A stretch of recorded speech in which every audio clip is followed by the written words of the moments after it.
Welcome, dear listener, to whatever this is, currently untitled and going by the codename You Never Get Those Minutes Back. Life in a Gaming Clan, a soap opera for the console generation.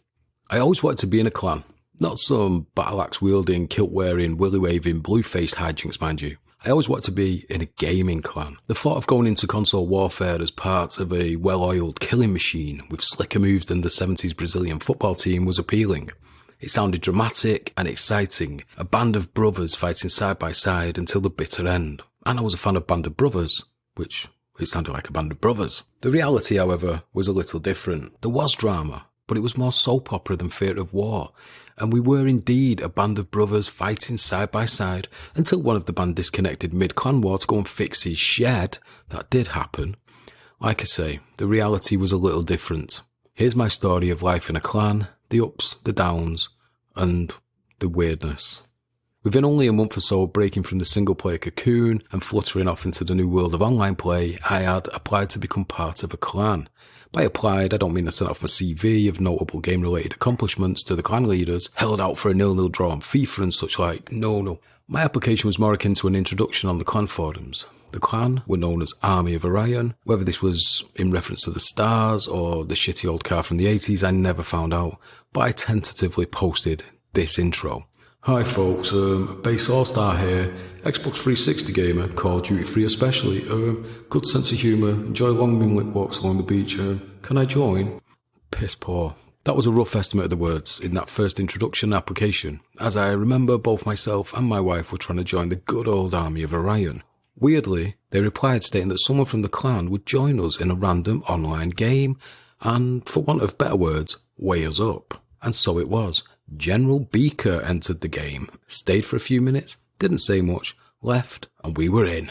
Easiest job interview I ever had. The brief time spent with Army of Orion was a laugh. I enjoyed how playing online with a part of a unified group elevated the experience in comparison to setting out alone, but it also offered the first hints of the soap opera of relationships that live within these groups. More battles were fought in the forums than on the console games we came to play, and it soon became time to move on, or rather to build something of our own. My main purpose for getting involved in a clan was to embark on a journey that involved lots of Call of Duty 3 matches against rival clans. Almost immediately it was clear Call of Duty was playing permanent second fiddle to Gears of War, and fresh plans were necessary if my COD fix was to be fed.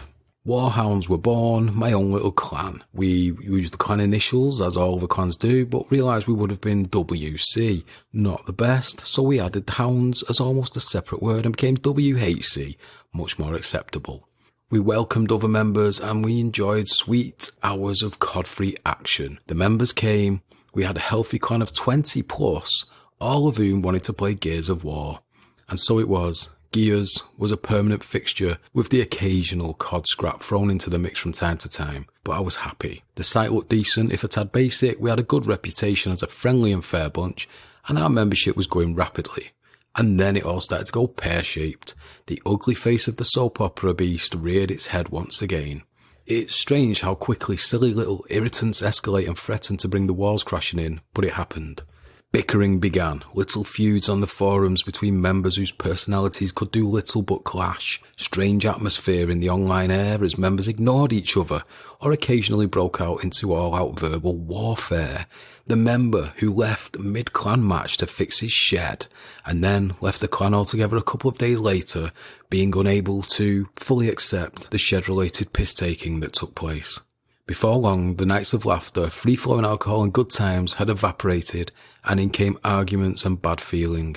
The strong bonds that had been formed, the great memories of matches and the free-flowing conversation in the forums sank without trace.